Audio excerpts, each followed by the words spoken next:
وجعلنا من بين أيديهم سدا ومن خلفهم سدا فأغشيناهم فهم لا يبصرون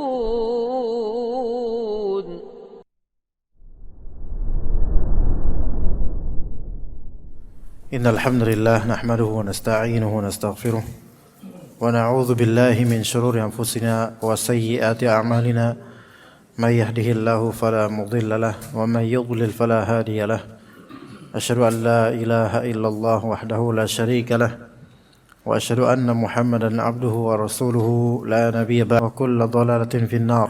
أما بعد, suatu kebahagiaan untuk anak pribadi bisa berjumpa lagi dengan jemaah sekalian di tempat yang Allah Ta'ala muliakan, karena ini adalah rumahnya, di waktu yang semoga Allah Ta'ala berikan keberkahan terhadap penghuninya, karena telah kita laksanakan salat maghrib berjamaah dan ibadah-ibadah lainnya.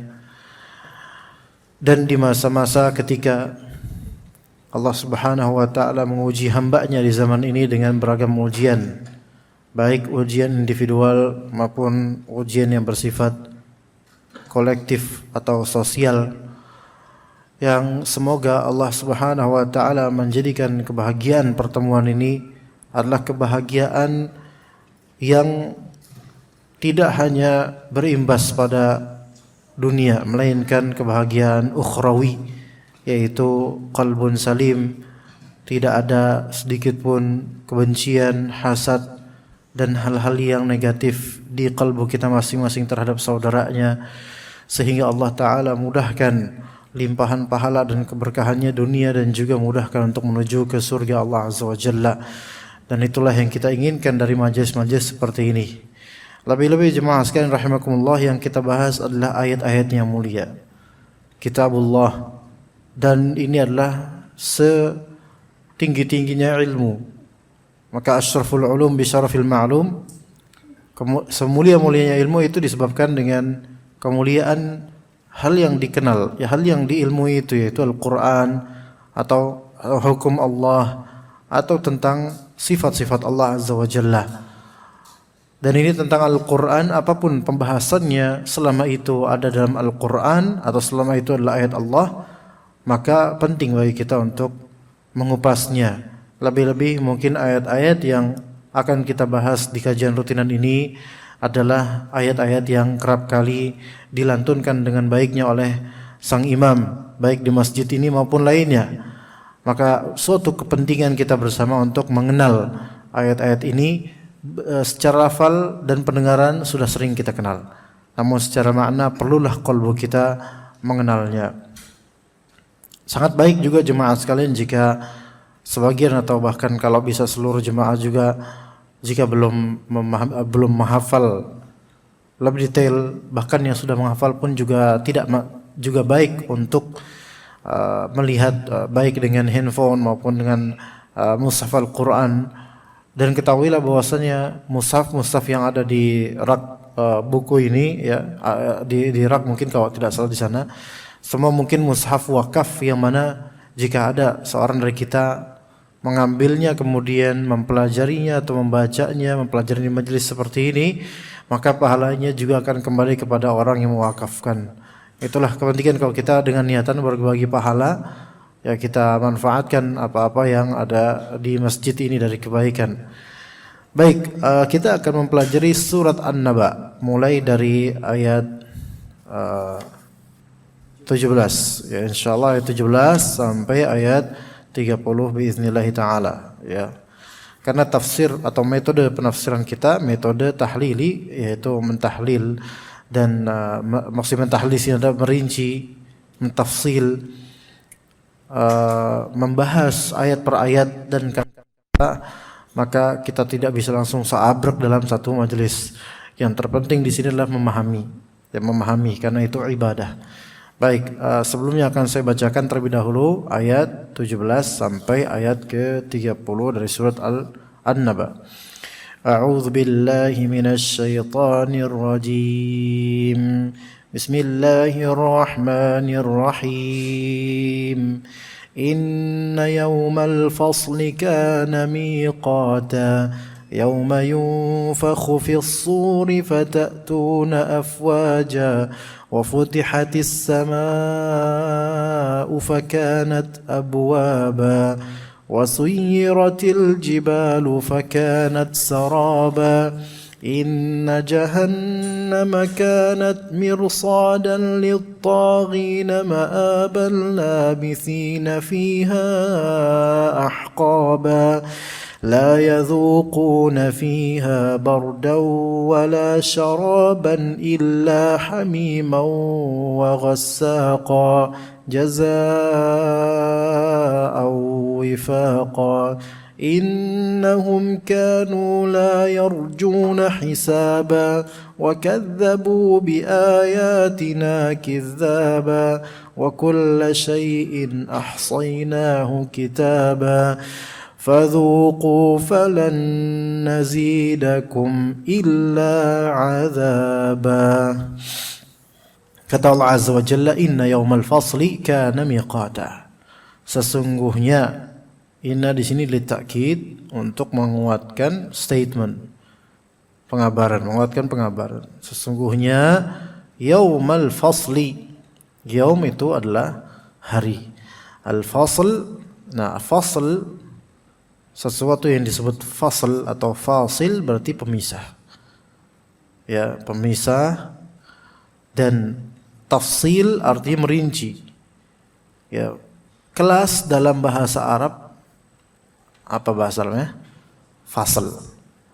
Ya, di dalam misalnya di dalam buku ada namanya prolog atau muqaddimah atau prakata atau semisalnya dari lafal-lafal. Kemudian ada bab. Bab itu dari bahasa Arab. Ya. Buku-buku itu kan rata-rata dari bahasa lafalnya itu, kitab. Ya, kemudian mukaddimah. Mukaddimah di Melayu kan mukaddimah. Kemudian bab. Bab itu pintu, karena dari situlah kita membuka ilmu dari bab-bab tersebut. Nanti di bawah bab itu ada apa? Ada pasal. Pasal itu dari bahasa Arab. Fasal. Yang memisahkan pembahasan-pembahasan dalam bab. Ya. Dalam ilmu tajwid juga ada mad, namanya mad, yaitu panjang pendek, ya kan? Ada mad wajib muttasil dan ada mad jaiz munfasil. Yaitu ketika huruf madnya bertemu dengan hamzah tetapi di beda kata, maka ini munfasil, terpisah. Ya. Dan juga ada fasl, maknanya adalah musim. Ya, musim panas, musim semi, musim hujan, itu fasl jam, ya, fasl. Dan di sini berarti fasl itu hakikat makna sebenarnya adalah pemisahan. Jadi yaumul fasl itu hari pisah. Tapi pisah yang dimaksud bukan perpisahan kayak kita kayak hari perpisahan di sekolahan, bukan begitu maksudnya. Jadi dipisah antara mukminun dengan kafirun. Dipisah antara orang-orang muhsinun dengan mujrimun. Dipisahkan antara orang-orang muslimun dengan selainnya. Orang munafik pun ketahuan bagian mana dia. Dipisahkan antara ahlul jannah dengan ahlun nar. Itu yang disebut yaumul fasl. Ya. Inna yaumal fasli kana miqata. Hadza yaumul fasl jama'nakum wal awwalin, dalam ayat lain. Di surat lain. Ini adalah hari pemisahan, bukan perpisahan berarti ya, pemisahan. Jama'nakum wal awwalin, kami kumpulkan kalian semua dan orang-orang terdahulu di awal-awal. Jadi semua orang dan jin, manusia dan jin akan dikumpulkan di padang mahsyar. Kemudian dilakukan kepada mereka hisabul amal, yaitu perhitungan amal. Dari situ kemudian terpisahlah antara orang beriman dengan yang selainnya, dengan selain orang beriman. Dari yang kafir atau munafik. Ya, inna yaumal fasli, sesungguhnya yaumal fasli kana miqata. Ya, kana miqata. Apa arti miqat? Nah, miqat itu ada dua makna. Miqat itu ada dua makna. Yang pertama, yang paling umumnya yaitu waktun ma'lum, dan yang kedua yaitu maudhi' atau makan ma'lum. Jadi miqat ada dua makna. Miqat, ya, miqat makna pertama yang itu masyhurnya, yang pertama adalah waktun ma'lum, yaitu waktu yang telah diketahui atau yang telah dibatasi kapan. Miqat. Ya. Misalnya ini saya tenggatkan besok, pokoknya laporan udah tersedia, maka miqat di store-nya laporan itu adalah besok. Waktu yang telah diketahui, ya. Dan itu makna dari ayat ini, inna yaumal fasli kana miqata, yaitu bahwasannya hari kebangkitan, hari kiamat itu telah miqat, yaitu telah ditentukan oleh Allah waktunya kapan.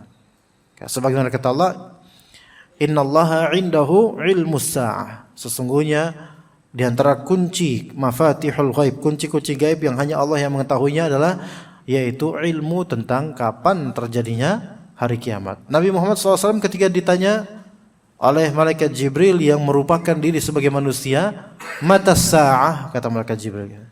Di hadis Jibril yang panjang itu, kapankah hari kiamat? Apa kata Nabi? Mal mas'ulu anha bi'a'lama minas sa'il.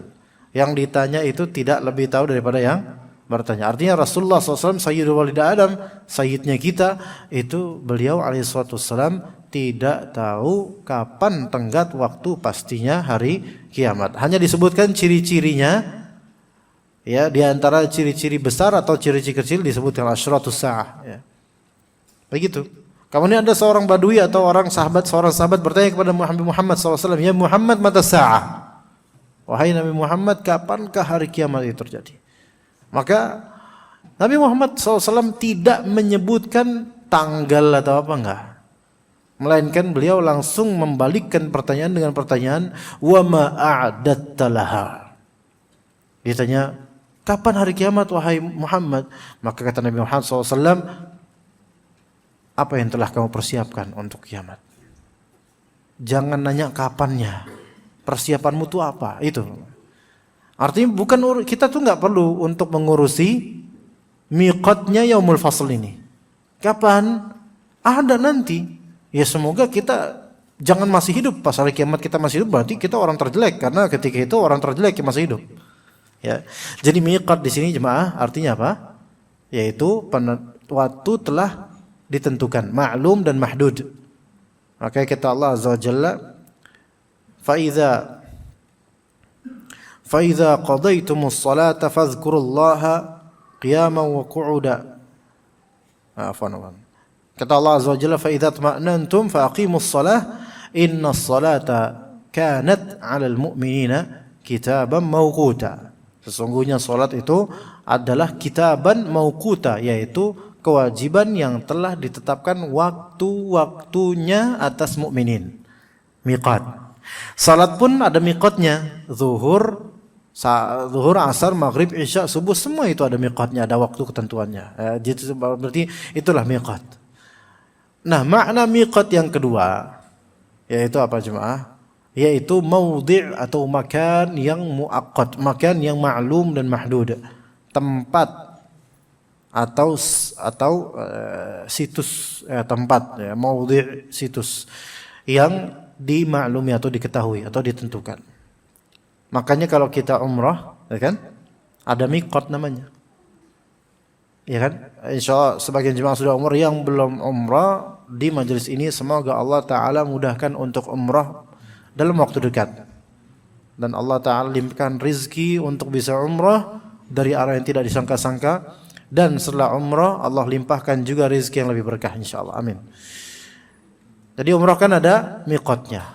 Ya, dari daerah Yaman apa, dari Syam itu apa, itu semua ada miqat. Ya kan? Yang sudah pernah alhamdulillah, yang sudah pernah haji juga alhamdulillah. Nah, kan di antara kelaziman atau rukun wajib, rukun dalam umrah yaitu mengenakan pakaian ihram bagi laki-laki, ya kan? Tapi dimulai kapan?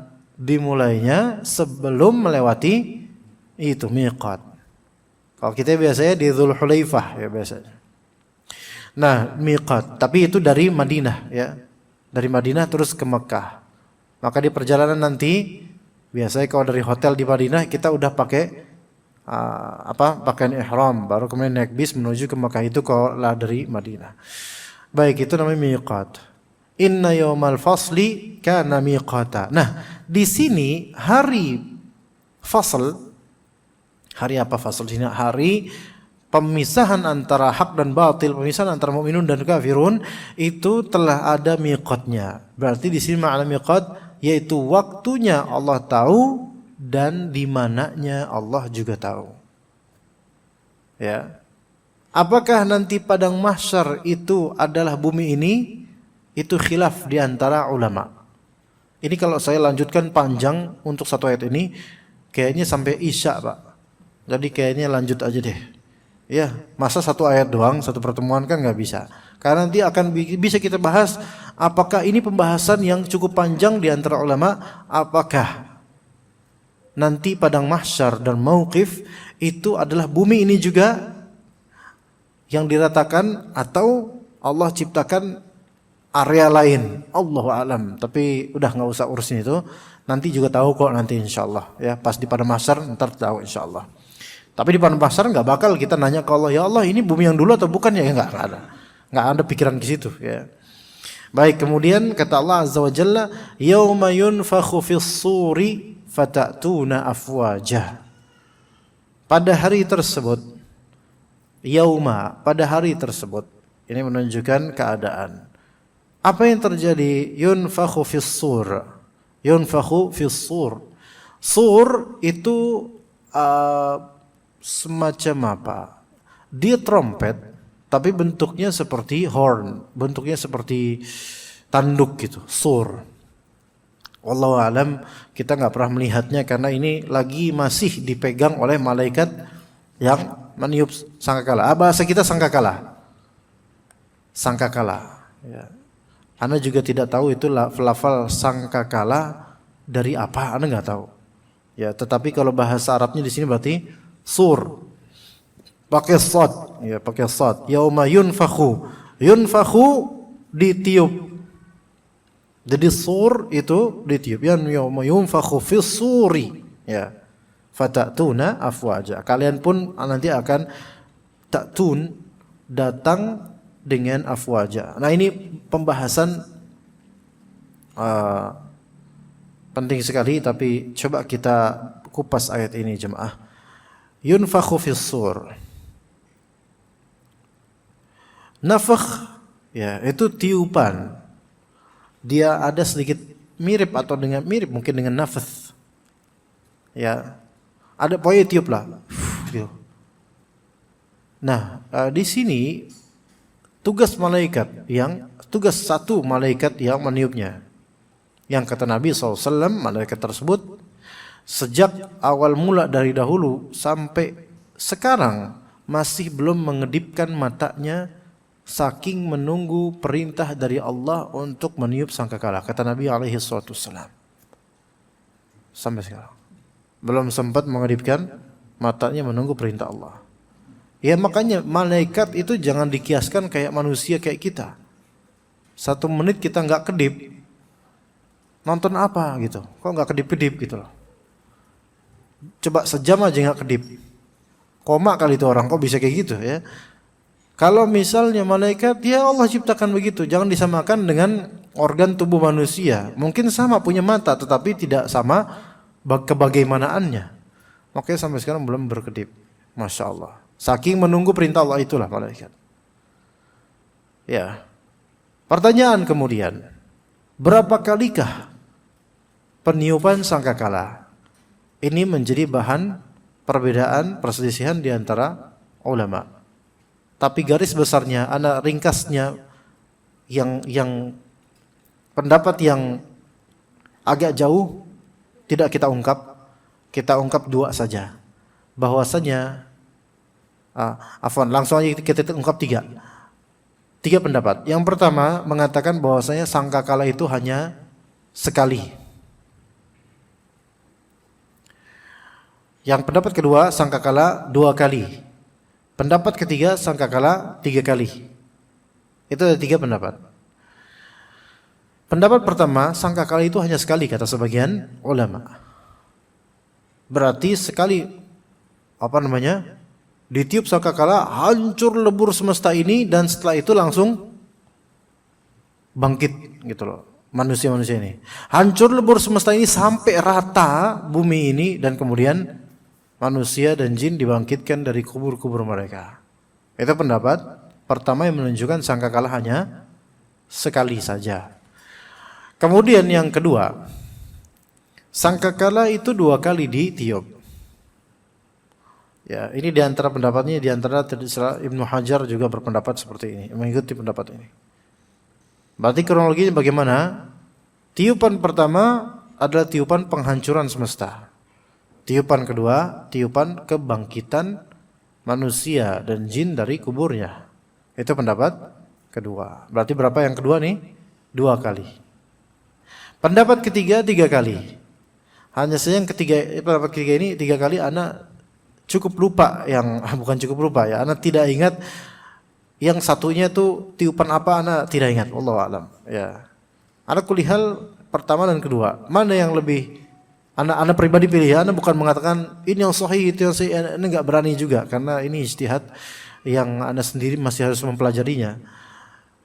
Anda lebih condong kepada pendapat dari dulu sampai sekarang, pendapat yang kedua, bahwa saya sangkakala itu ditiup 2 kali. Tiupan pertama untuk apa jemaah? Penghancuran alam semesta dengan izin Allah. Tiupan kedua dibangkitkan. Nah, lafal di sini yauma yunfakhu fis suri fatatuna afwaja. Fa. Nah, ada huruf fa. Ketahuilah huruf fa di sini kan artinya kalau di Indonesia maka atau kemudian. Maksudnya apa? Berarti di sini ada indikasi tartib. Apa itu tartib? Pengurutan peristiwa. Diurut. Kemudian gitu loh.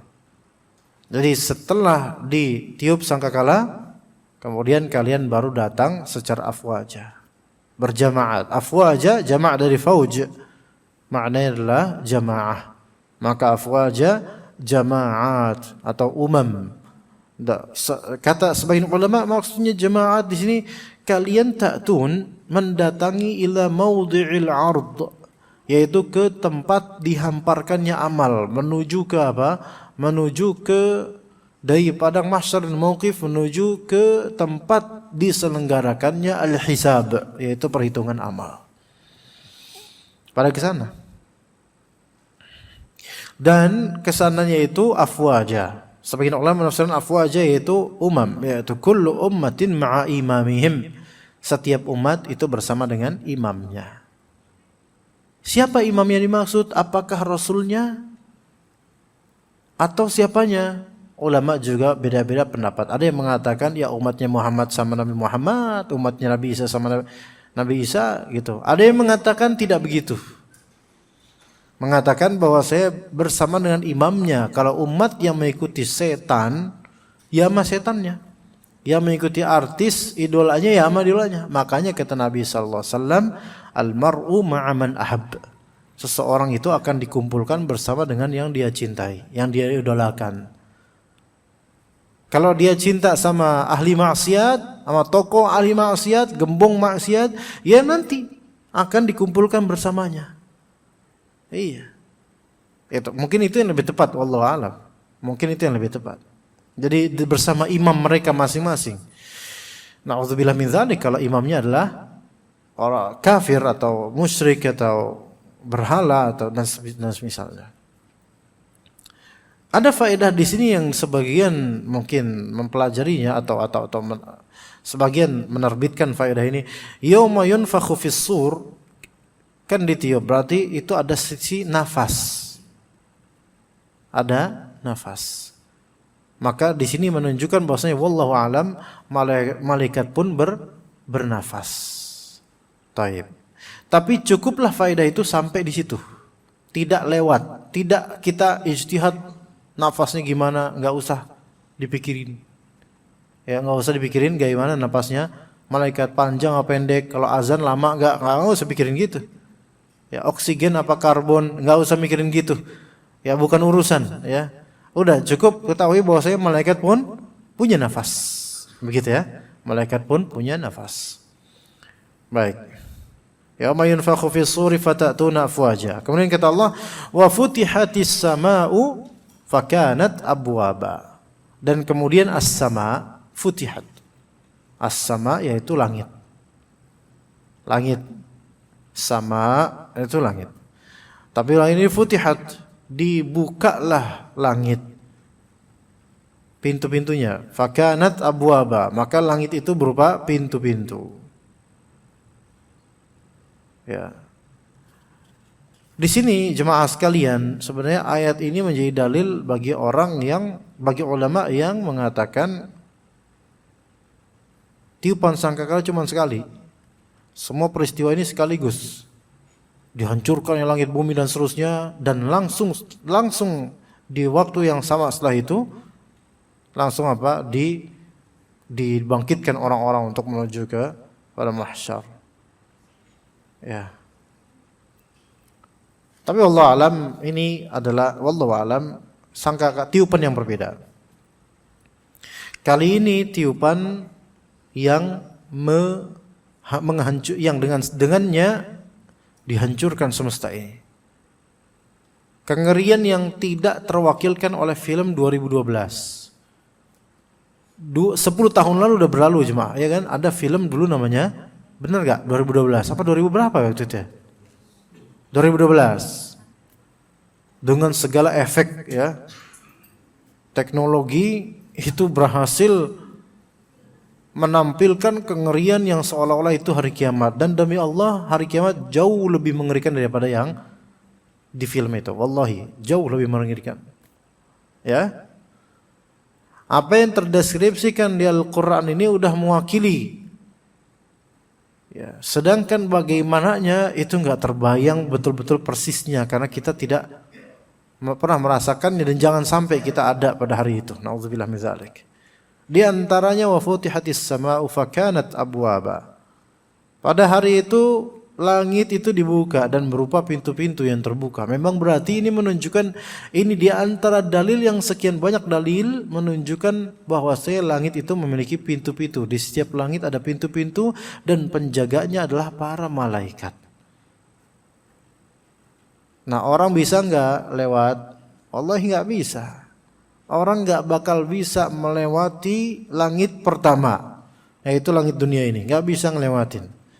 Kabar tentang NASA melalui perwakilan Neil Armstrong di tahun-tahun jebot sekian itu katanya telah pergi ke bulan dan menancapkan bendera USA di bulan, itu masih diperselisihkan orang-orang benar atau enggaknya kan wallahu alam. Apakah dia stage di studio atau memang benar ke sana, Allah lebih tahu. Ya. Wallahu alam. Tapi bulan itu hanya serpihan kecil sekali yang belum sampai ke langit pertama, sekecil sekali jemaah. Maka enggak ada orang bisa melampaui langit pertama kecuali kalau dia saleh dan wafat dan dibawa oleh para malaikat menuju ke langit ketujuh setelah wafatnya, sebelum dia kembali ke alam barzakh. Sebelum dia menuju ke alam barzakh. Itu begitu. Ya. Nah, di sini kata Allah Azza wa Jalla di surat lainnya, di surat Al-Furqan 25, ya wa yauma tashaqqaqus samaa'u bil ghamami wa nuzzila al malaikatu tanzila. Pada hari itu langit itu pecah bil ghamami, dengan kabut-kabut. Jadi kabut itu berhasil memecah langit gitu loh, luar biasa. Wa nuzzila al malaikatu tanzila, dan malaikat pun diturunkan secara bergelombang, berangsur, diturunkan dari langit ke berapa Allah lebih tahu. Ya. Maka dikatakan oleh Al-Qurtubi, wa futihatis sama'u, ini disebabkan apa? Kenapa langit dibuka? Linuzulil malaikah, karena para malaikat itu pada berturunan, turun mereka ke bagian bawah ini, yaitu ke dunia ini. Mungkin ia turun karena Allah utus untuk menghancurkan untuk dan seterusnya. Karena Allah perintahkan untuk hancur semesta ini. Jadi di sini faedahnya bahwasanya langit-langit itu punya pintu yang gaib bagi kita. Ya. Dalam hadis Isra, ketika Rasulullah SAW diperjalankan di malam hari, hadis Isra Miraj, ya, dinaikkan ke langit kan? Maka apa kata Nabi SAW? Thumma urija bina ilas sama. Beliau dan malaikat Jibril kemudian urija bina, diangkat ke langit. Fastaftaha Jibrilu, maka di tiap langit, ya, Jibril alaihissalam istiftah, yaitu minta dibukakan pintu. Lihat, malaikat Jibril itu sayyidul malaikah loh. Sayyidul malaikah aja nggak bisa nembus gitu loh. Melainkan minta dibukakan dulu. Dan malaikat penjaga pintu-pintu langit ini bilang, "Man anta?" Siapa Anda? Maka kata Jibril, Jibril. Tuannya para malaikat. Wa man ma'aka, kata penjaga itu. Ini saking amanahnya loh, penjaga ini saking amanahnya loh. Ya, mau siapa kek, kalau belum diizin masuk enggak masuk. Wa man ma'aka, siapa yang bareng sama kamu wahai Jibril? Maka kata malaikat Jibril, Muhammad. Ya. Maka kemudian fafutiha lana, kata Nabi SAW, setelah tahu itu malaikat Jibril dan Nabi Muhammad SAW, dua sayyid. Yang pertama sayyidul malaikah, yang kedua sayyidu waladi Adam. Dan cerita ini hakiki, bukan mistis, bukan dongeng, enggak. Hakiki dari Rasulullah SAW dan kita wajib mengimaninya, shadiq al-masduq. Maka naik dari langit ke langit. Masya Allah. Itu berarti ada pintu. Nah, ketika wafutihatis sama fakanat abwaba wasuyiratil jibalu fakanat saraba. Kalau langit saja itu Allah Ta'ala hancurkan dan pintu-pintunya Allah buka-buka, maka bagaimana nasib yang jauh lebih kecil daripada langit? Makhluk terbesar yang pernah kita lihat dan selalu kita lihat sekarang, apa makhluk terbesar? Bukan teman antum yang sedang obesitas, bukan. Itu hanya serpihan seonggok manusia aja itu. Sama kayak kita. Tapi langit makhluk terbesar selama ini. Gunung makhluk yang terpanjang di bumi yang terbesar saat ini. Nggak ada yang melebihi gunung. Tapi langit, gunung nggak ada apa-apanya. Dan yang kita lihat dari langit itu hanya bagian kecil dari langit pertama. Padahal langit itu ada berapa? Ada sekitar 7. Ada 7.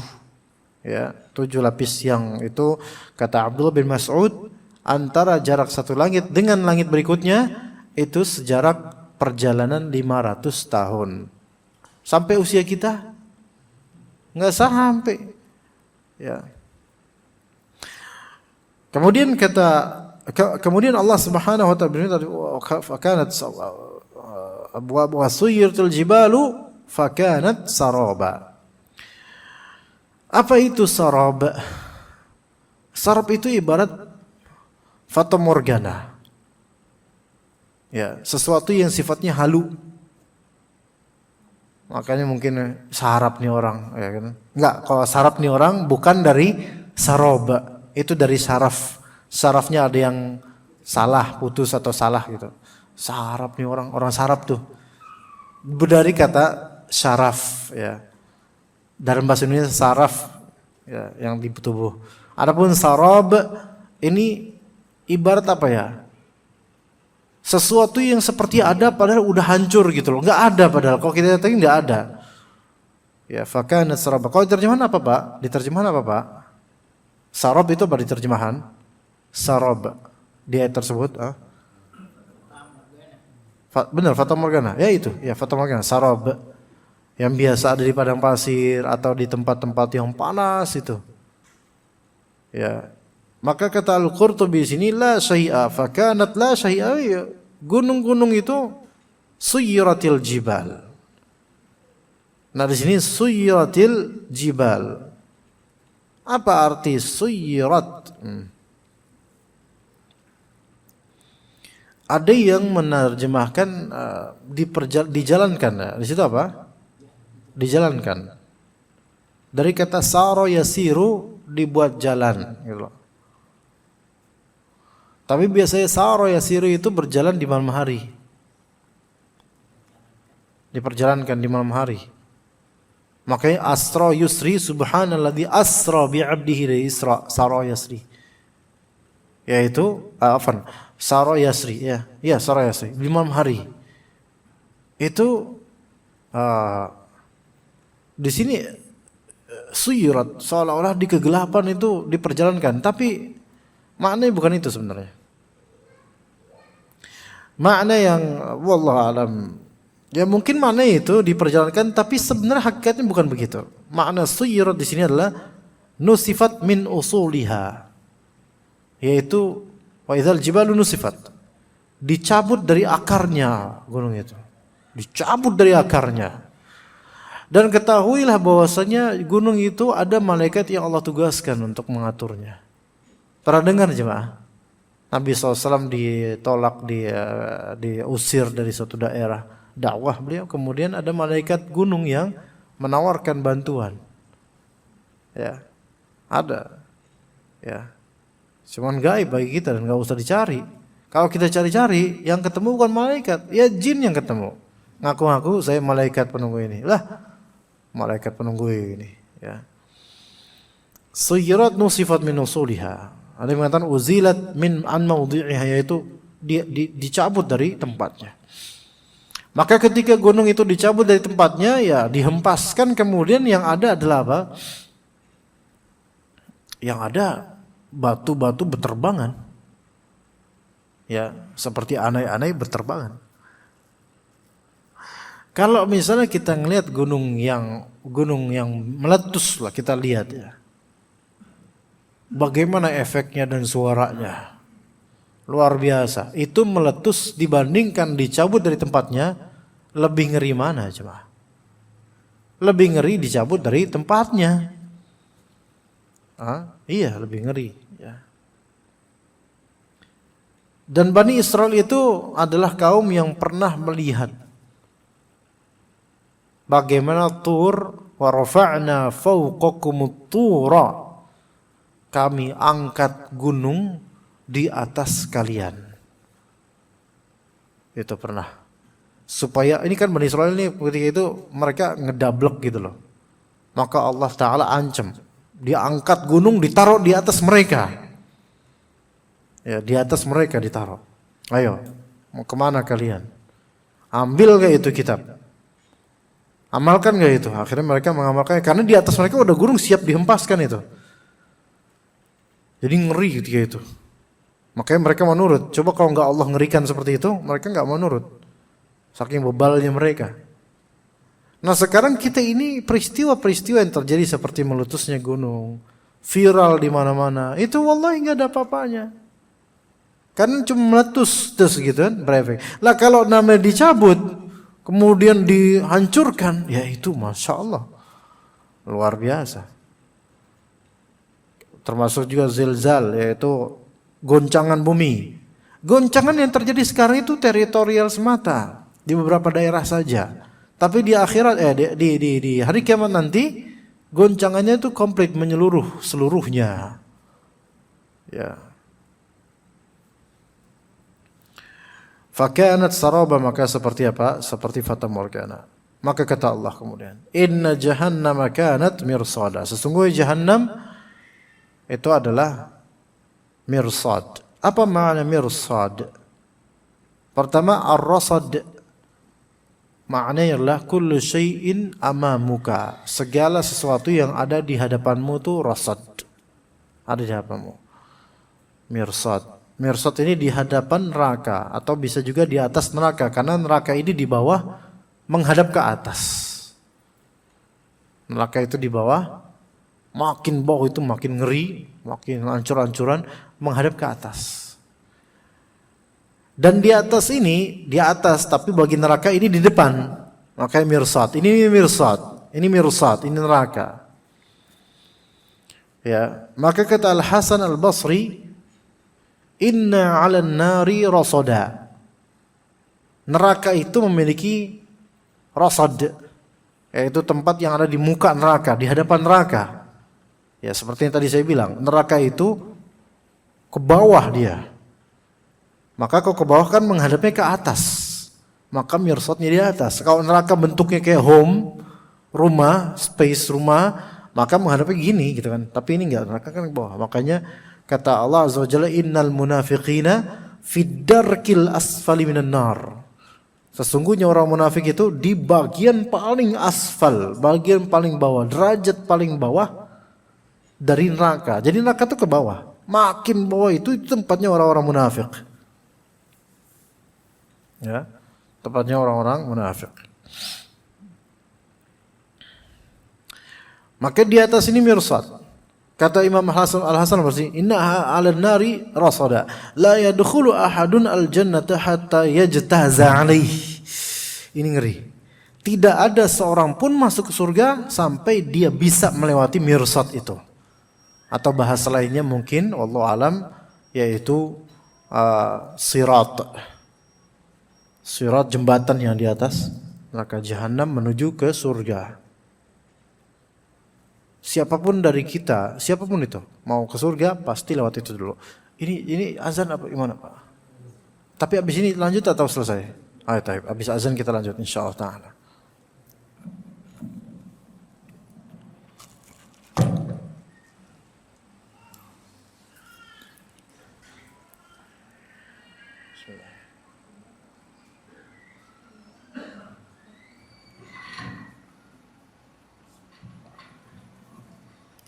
أعوذ بالله من الشيطان الرجيم بسم الله الرحمن الرحيم الله أكبر الله أكبر الله أكبر الله أكبر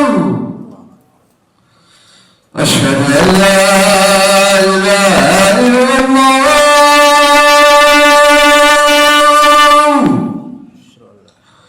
أشهد أن لا إله إلا الله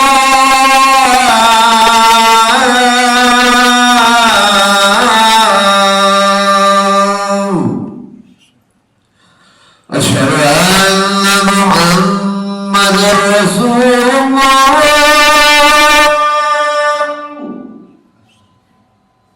أشهد أن محمدا رسول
Baik, kita lanjutkan bismillah taala.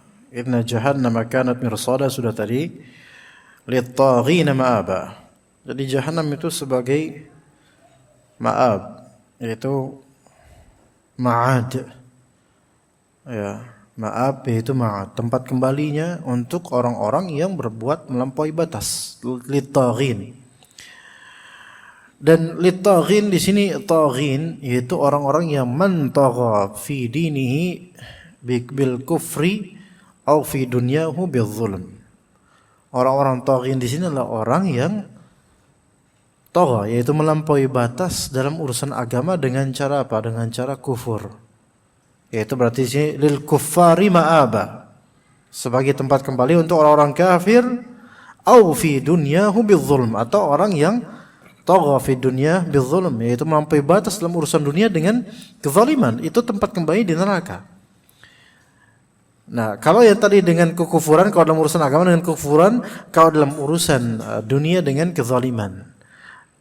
Apakah kita merasa aman di sini, jemaah? Hati-hati. Karena boleh, na'udzubillah min dzalik, tidak sedikit dari kaum muslimin yang berbuat taghut, yaitu berbuat melampaui batas dalam urusan agamanya sampai ke derajat kekufuran dan kesyirikan, bahkan tanpa disadari. Na'udzubillah min dzalik. Ya, seperti meminta-minta kepada mayit misalnya. Namun mereka memahami itu sebagai bentuk taqarrub dan ibadah. Ajaib. Ini diantaranya. Kemudian dalam urusan dunia juga, kita mungkin berusaha soleh dalam urusan agama, tapi sudahkah kita soleh dalam urusan muamalah, dalam urusan dunia, dalam urusan interaksi, dalam urusan akad demi akad, dalam menjaga amanah sehingga tidak zalim? Oh, ini juga harus diperhatikan jemaah. Bahkan orang yang saleh, tapi kalau dia menzalimi pihak lain dan belum mencari kehalalan dari itu, maka di hari akhir itu menunggu pemaafan dan tidak akan dimaafkan oleh orang yang kita zalimi. Manusia itu di dunia masih mungkin memaafkan, tapi kalau manusia itu di akhirat itu paling sulit memaafkan orang yang telah bersalah padanya. Kenapa begitu? Karena setiap insan di hari kiamat itu membutuhkan pahala dan ampunan. Maka kalau dia tahu ada orang yang merampas haknya dulu di dunia, nah ini langsung gercep dia. Ya Allah, ini orang ini dulu. Tuh yang lari itu, ya Allah. Lari dia tetap aja ketemu. Semua orang tuh yang berlari dari saudaranya, berlari dari ibunya, dari bapaknya, dari istrinya, dari anaknya. Orang itu yang berlari dari semua ini nih adalah orang yang tidak menunaikan hak-hak di dunia itu. Misalnya istri nggak dinafkahin, nanti suami bakal kabur-kaburan di akhirat karena takut dilaporin sama si istri, dan pasti dilaporin. Ya Allah, ini nih suami saya, ya Allah suami saya dulu nggak nafkahin saya, hak saya dizalimi oleh suami saya. Ketemu juga nanti ketemu, walaupun udah kabur ke ujung kulon, nggak ada ujung kulon di situ, nggak ada ujung kulon. Kalau orang dulu kan bilang gitu, sesuatu yang jauh itu ditakbirkan dulu kan apa? Ujung kulon dulu kan, ya, sekarang jonggol ya, sekarang jonggol. Iya, karena ngegrab ke sana juga jauh juga ngegrab ke sana ya. Nah, sejauh apapun dia berlari akan ketemu juga dengan orang yang dia zalimi. Maka jangan merasa aman jemaah, harus minta kehalalan di dunia ini, minta kehalalan. Ya. Tadi dia berbuat zalim di dunia itu tempatnya neraka. Kalau dia mungkin tidak taat pada Allah, bermaksiat pada Allah, masih ada posibilitas besar Allah itu mengampuni dia. Karena Allah itu rahim. Apalagi kalau orang ini punya kebaikan yang bisa menghapus dosa-dosanya. Tapi kalau misal dosa kita sama orang, nah ini hati-hati. Dan belum minta kehalalan di dunia ini, udah mati duluan kita, atau dia mati duluan, ini repot. Baik itu berupa hutang yang kita tunda-tunda bayar, itu repot itu. Nanti bakal ditagih di akhirat dan orang gak mau memaafkan. Mumpung ya Allah saya butuh pengampunan, ya Allah saya ambil kebaikan dia atas hutang dia dulu di dunia, atau atas kezaliman dia di dunia. Atau kalau dia udah habis kebaikannya karena serap, ya udah dia diisep sama jemaah lain yang telah dia zalimi, maka dilimpahkan padanya keburukan. Jadi diampuni orang yang telah zalimi, diampuni oleh Allah Azza wa Jalla, dan dilimpahkan dosanya ke orang-orang yang zalim ini. Itu ajaib. Na'udzubillah min dzalik. Makanya Nabi SAW menyebutkan di hari akhir nanti akan ada orang yang membawa pahala segunung. Puasanya, sholatnya, ibadahnya luar biasa. Tapi ketika dunia dia telah mencaci ini, mengriba ini, mencela ini, menzalimi ini, maka bangkrutlah itu yang disebut oleh Rasulullah sebagai muflis. Muflis itu orang yang bangkrut. Itu bangkrut di akhirat, bukan bangkrut duit, tapi bangkrut amalnya yang zahirnya udah tinggi gunung dan seperti calon penghuni surga, tapi karena menzalimi orang lain di dunia dan belum minta maaf, maka khalas, hancur, gugur. Littaghina ma'aba labithina fiha ahqaba. dan mereka menetap di dalamnya ahqaba. Ahqaba yaitu waqtan ba'da waqt, yauman ba'da yaum, yaitu menetap di dalamnya hari demi hari, terus begitu. Ini untuk orang-orang kafir, labithina fiha ahqaba, maka ahqaba sih menunjukkan continue yang tidak ada ujungnya. Setiap haqab itu hari, yaitu waktu. Setiap waktu selesai diganti dengan waktu berikutnya, selesai diganti dengan waktu berikutnya. Itu dari segi hari. Dari segi siksaan itu juga akan diganti-ganti lagi terus. Orang-orang yang kufur kepada Allah, kata Allah Azza wa Jalla, innal ladzina kafaru bi ayatina sawfa nuslihim nara. Sesungguhnya orang-orang yang kufur kepada ayat-ayat kami akan panggang mereka di neraka. Kullama nadijat juluduhum baddalnahum juludan ghairaha liyadzuqul azab. Setiap kali kulit mereka itu matang, maka kami ganti kulit mereka dengan kulit yang baru, tujuannya supaya terus-menerus merasakan azab tanpa istirahat. Na'udzubillah. Ini untuk orang yang kufur kepada Allah Azza wa Jalla, labithina fiha ahqaba abadan, tanpa ada hari yang terputus. Ya. Dan udah gitu, la yadzuquna fiha barda wala syaraba. Tidak merasakan padanya kenikmatan dingin, tidak ada. Ya, maksudnya dingin air gitu, syarab minuman tidak ada. Illa hamima wa ghassaqa, kecuali darah, nanah dan cairan-cairan yang busuk. Ya, dan juga hamim itu ramuan dari kotoran dan nanah para penghuni neraka yang digodok dari panas, ya. Makanya menggelegak gitu, itu diminum. Ya. Dan cara minumnya orang kafir di neraka nanti dengan cara syurbal him. Syurbal him, kalau pernah dengar dalam Al-Quran enggak? Apa gimana ayatnya? Syaribu astagfirullahaladzim. Syurbal him. Syurbal him itu tata cara minumnya al-him. Him itu unta. Tahu enggak gimana tata cara minumnya unta, Pak? Jadi unta itu minum enggak kayak gini. Kalau anjing kan minum atau kucing kan dengan menggayungkan lidahnya. Itu masih irit itu, tapi cepet gitu kan ya. Kalau antum minum gimana, Pak? Gini kan? Ya, tapi kalau him itu minum moncongnya itu dimasukin ke air dan diisep gitu.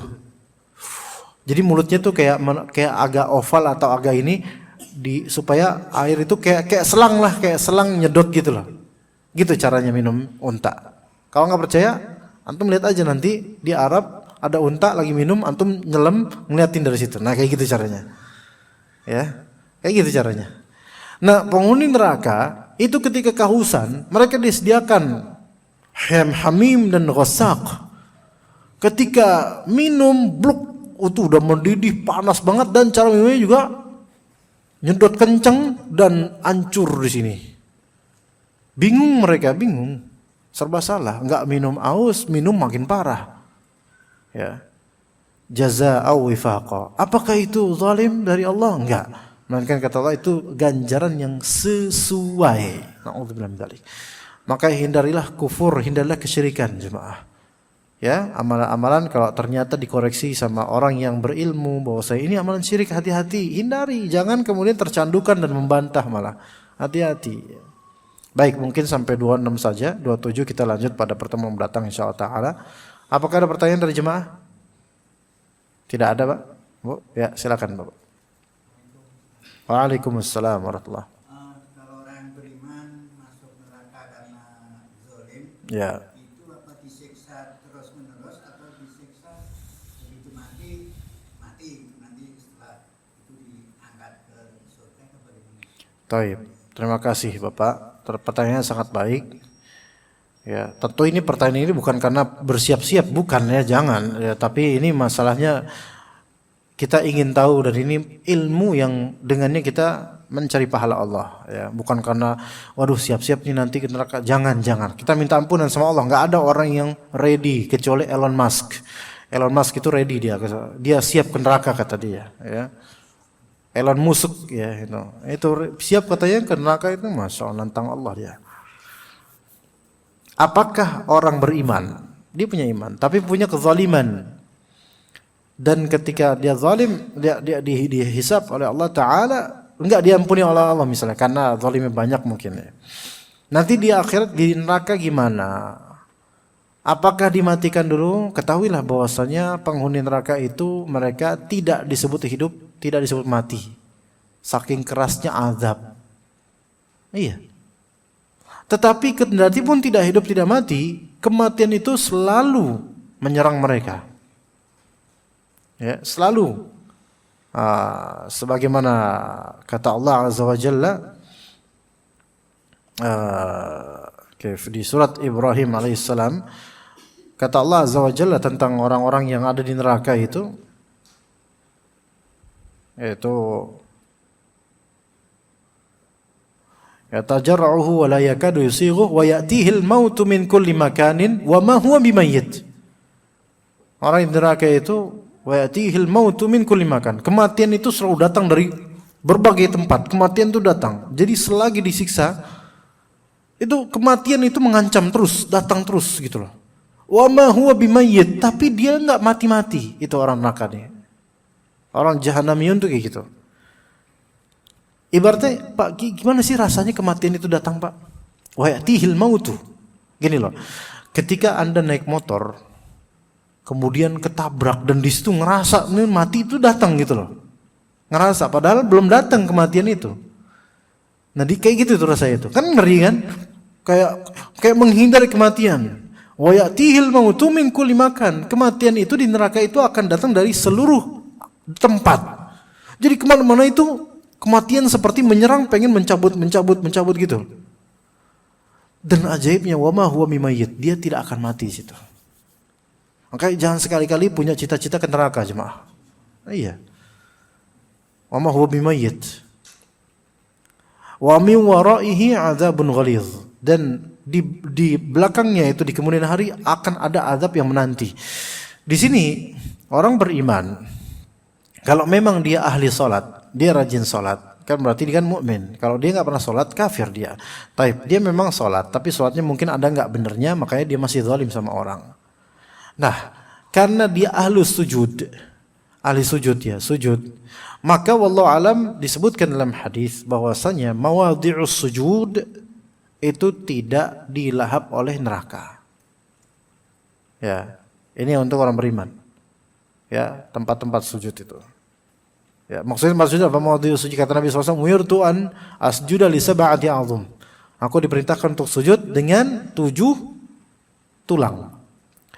Yaitu di sini wajah, kemudian nih 2, 3, sama ini lutut 5, 7 dengan kaki, jemari-jemari kaki. Itu insyaallah Allah lindungi Allah pelihara dari api neraka kalau dia mukmin dan ahli salat. Tapi ya walaupun begitu ya tetap aja emang dikira nggak sakit, ya tetap aja sakit, bagian mananya sakit semua lah. Baik, nanti kemudian apakah akan dimatikan? Tidak dimatikan, melainkan kalau dia mendapatkan syafaat, telah bersih dari dosa, akan Allah angkat kembali dan kemudian dia akan dimasukkan ke surga. Nah, orang yang telah mengenyam pendidikan neraka, ya, itu nanti ketika di surga masih ada efek bekas alumni neraka. Apa itu? Yaitu di wajahnya masih ada kegosongan. Walaupun enggak kejilat tapi gosongnya kena. Lah ini kan kalau kita misalnya belum tentu sesuatu yang gosong itu kejilat api. Malah justru rata-rata yang gosong itu yang banyak yang enggak kena api, cuman kena efek asapnya gitu loh. Ya kan? Kayak misal dapur nih. Terus bis itu ada tungkunya di sini. Di atas tuh sampai atas gosong semua itu. Itu kan efek kena asapnya. Ini kebakar ininya gosong. Tapi enggak kejilat api, enggak. Karena dia punya iman dan dia ahli salat, sujud. Maka ketika masuk ke surga itu orang-orang yang pernah di jahanam neraka itu akan terlihat alumni jahanamnya. Makanya orang-orang surga itu mereka nyebutnya apa? Jahannamiyun. Oh itu orang-orang jahannamiyun itu telah masuk loh. Oh kamu dulu di jahanamnya. Akhirnya mereka sedih. Karena ada julukan jahannamiyun, itu kan masa lalu saya gitu Bapak ibaratnya. Tapi orang surga, orang-orang yang sudah masuk surga di awal atau dari awal udah masuk surga, itu mereka menyebut ini Jahannam bukan dalam rangka pengejekan dalam artian ngejek kita di dunia gitu. Enggak. Mereka tetap hati bersih. Karena enggak ada orang masuk pintu surga dalam hatinya itu keruh, enggak ada. Semuanya bersih, jernih, enggak ada kebencian antar sesama. Tapi karena disebut Jahannamiyun dan mengingat dulunya kayak gitu, agak malu dan enggak enak gitu loh. Akhirnya Allah hapuskan ya apa yang ada di wajahnya dari kegosongan itu. Ya begitu. Seperti itu, Pak. Tapi ya tetap hindari kezaliman. Harta-harta yang pernah kita ambil dari orang itu harus dikembalikan kepada yang berhak. Ya, semoga Allah Ta'ala memberikan kita kesempatan untuk taubat sebelum kematian dan memberikan kita kesempatan untuk mengembalikan hak-hak kepada pemiliknya dan kesempatan untuk mudah-mudahan dipermudah menuju husnul khatimah. Kita cukup sampai sini. Jazakumullah khair jaza pada Bapak dan Ibu sekalian atas kehadirannya. Semoga insyaallah berlanjut pada pada bulan depan insyaallah. Wassallallahu ala nabiyina Muhammad wa ala alihi washabbihi ajma'in. Subhanakallahumma bihamdika asyhadu an la ilaha illa anta astaghfiruka wa atubu ilaik. Wassalamu alaikum warahmatullahi wabarakatuh.